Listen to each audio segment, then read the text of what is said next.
These are opposing double sinks in the master bath. One side has a medicine cabinet, the other side does not, and that's what we're going to fix.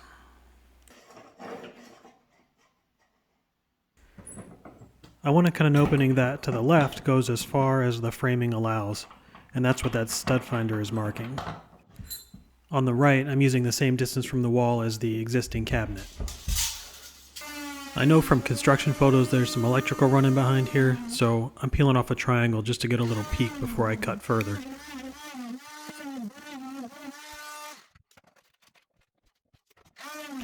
And there is a wire running right in the middle, so I'm going to have to make it a little shallower of a cabinet than normal. Also, the studs are closer together than the other cabinet, so I'm going to be building a cabinet that is the same height as that one, but shallower and not as wide.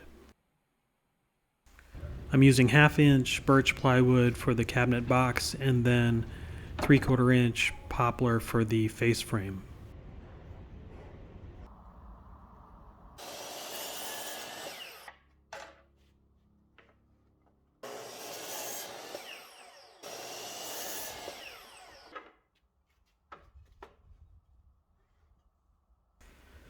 The face frame on the existing cabinet is 2 inches wide, so in addition to cutting these pieces down to length, I'm also ripping them to width.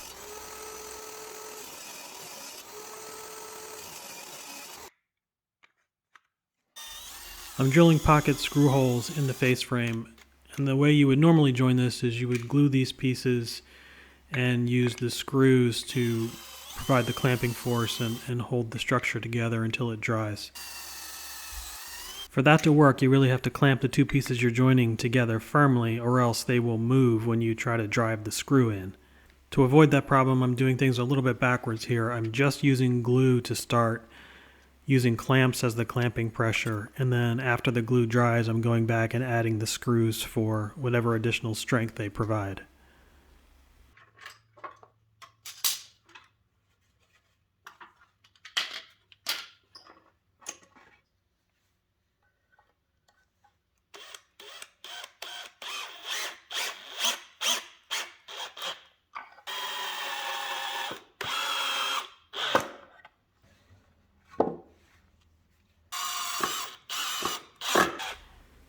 For the cabinet box, I just bought this one 2x2 sheet of plywood, which is just enough if I don't make any miscuts.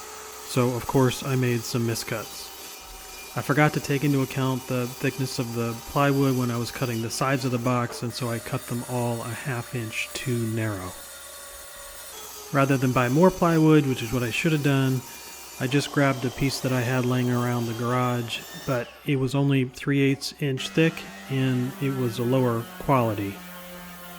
You can see those boards here, they're more of the yellow ones, and they caused me a couple of problems. Not huge problems, but avoidable problems as the project went on.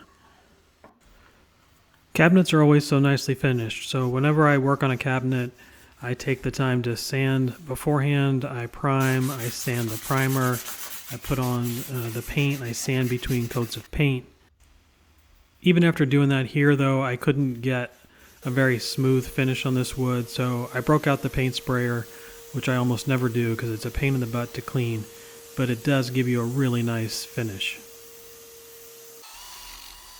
So the box when assembled is going to secure to the face frame using pocket screws.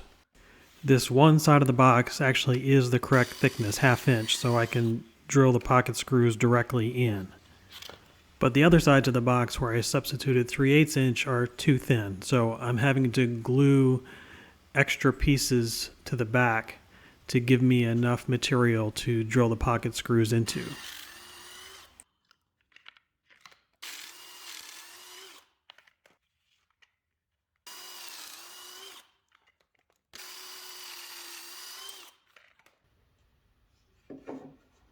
Assembly of the box is nothing fancy, just pre-drilling and screwing.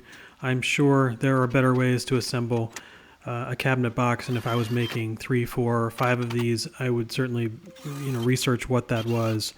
But for a single cabinet, this worked just fine.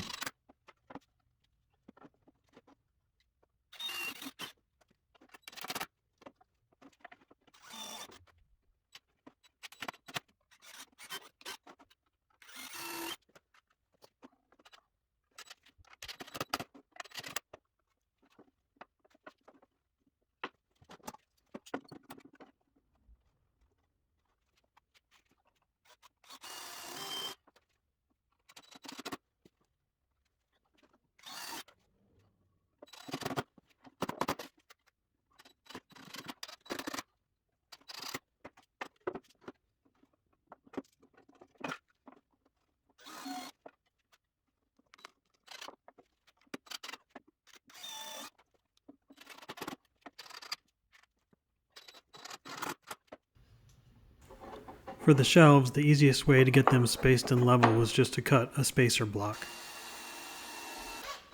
And these shelves are actually the strips of plywood that I had cut too narrow, so they didn't go completely to waste.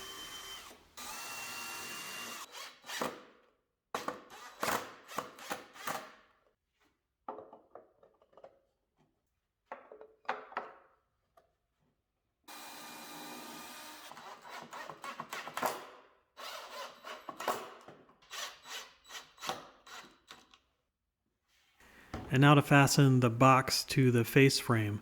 And this is the second way that thinner plywood came back to bite me a little bit.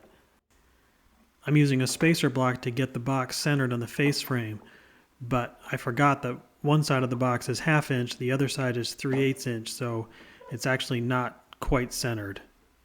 Not a huge deal, but just another example of I should have gone back and bought the right plywood.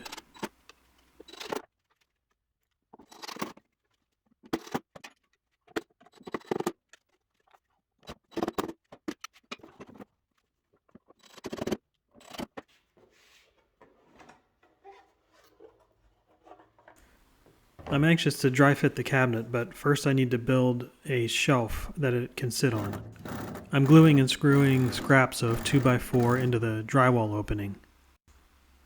And then on those will sit a 2x4 ledge with a cutout for the electrical wire.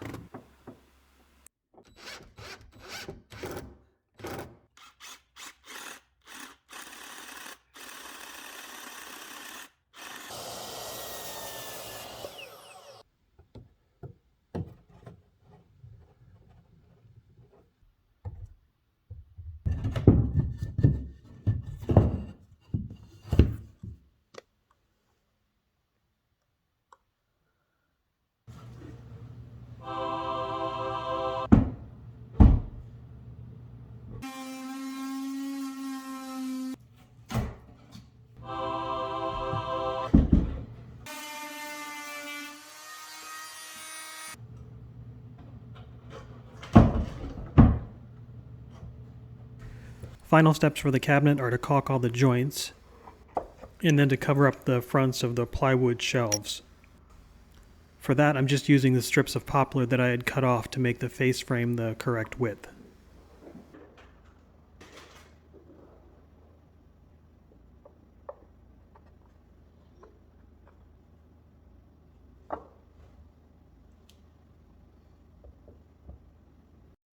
For the cabinet door, I'm cheating. If I didn't have to match existing cabinet doors, I would probably take a shot at building a door myself.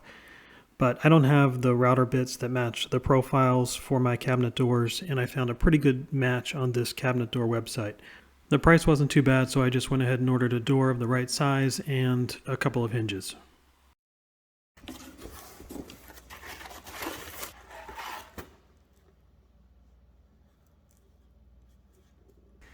My finishing process for the door was to prime it, caulk the joints, sand it, and then spray a few coats of paint with the paint sprayer.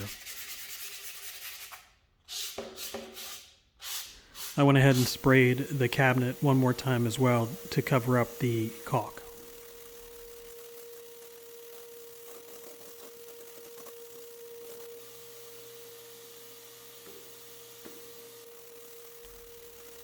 Before I mount the cabinet, I'm reframing a little bit to make sure it'll be a nice snug fit. I ripped a 2x4 to the right width, and I'm using construction adhesive and some screws to hold it in place. And then I'm running construction adhesive all around the inside where the cabinet is going to sit and around the drywall where the face frame is going to push up against it. I considered driving screws through the cabinet into the framing, but I didn't want to have to patch those holes, so I'm going to see how this construction adhesive dries, and if it's secure, I'll just leave it.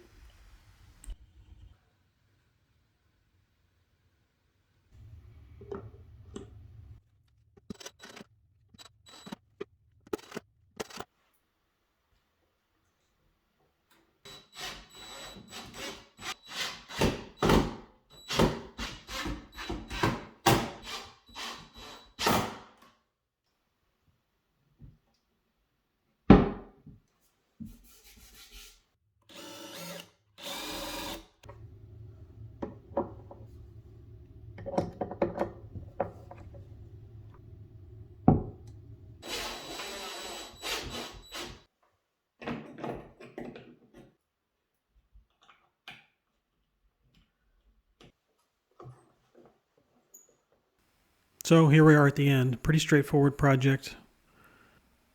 Where once there was one medicine cabinet, now there are two.